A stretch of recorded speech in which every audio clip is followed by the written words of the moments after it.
Brought to you by Agilus Diagnostics. Health test की बात आती है तो मैं भरोसा करता हूँ India's largest diagnostics company Agilus diagnostics. खुद को टेस्ट करते रहो।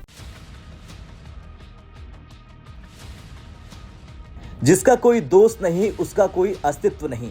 यहाँ इस कहावत का मतलब अंतर्राष्ट्रीय संबंधों में दोस्ती और सहयोग बहुत महत्वपूर्ण होते हैं। इसी संदर्भ में आज हम बात करेंगे उस कूटनीति और सामरिक पहल की जहां हिंद महासागर में भारत, रूस और ईरान अपनी नौसेना के साथ मिलकर अभ्यास कर रहे हैं। इस अभ्यास का उद्देश्य न केवल समुद्री सुरक्षा को बढ़ावा देना है बल्कि पश्चिम एशिया में जारी तनाव के बीच अपने समर्थन और शक्ति का प्रदर्शन करना भी है। दरअसल 19 अक्टूबर से हिंद महासागर में इमेक्स 2024 नाम का नौसैनिक अभ्यास शुरू हो चुका है, जिसमें रूस, ईरान और ओमान की नौसेनाएं हिस्सा ले रही। इस अभ्यास का उद्देश्य समुद्री मार्गों की सुरक्षा और समुद्री व्यापार को सुरक्षित बनाना है।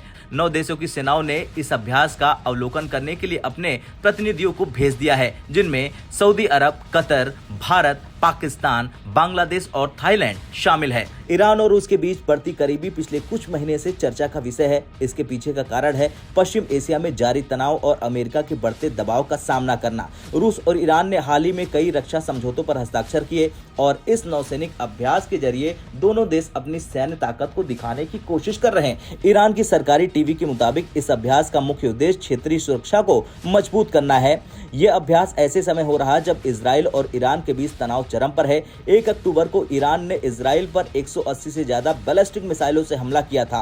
हालांकि इजराइल के अत्याधुनिक एयर डिफेंस सिस्टम ने अधिकांश मिसाइलों को मार गिराया था, लेकिन कुछ मिसाइलों ने इजराइल को मामूली नुकसान भी पहुंचाया। अगर बात करें इस नौसैनिक अभ्यास की तो इसमें भारत की भागीदारी को भी नजरअंदाज नहीं किया जा सकता। भारत हिंद महासागर में एक महत्वपूर्ण शक्ति है और इस अभ्यास में उसकी उपस्थिति कूटनीतिक दृष्टिकोण से अहम है। भारत लंबे वक्त से पश्चिम एशिया और मध्य एशिया में संतुलित दृष्टिकोण अपनाता रहा है और रूस, ईरान और चीन के साथ अपने संबंधों को मजबूत करने की दिशा में अब काम कर रहा।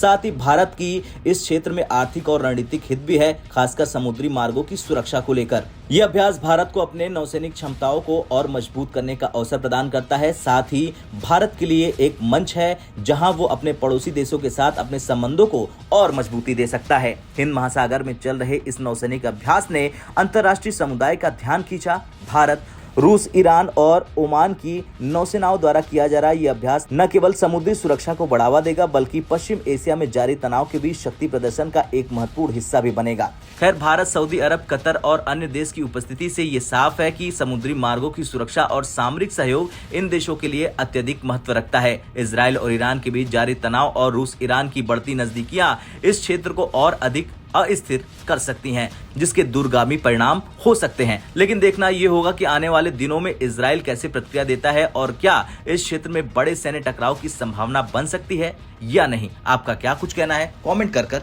जरूर बताएं। ब्यूरो रिपोर्ट, भारत तक।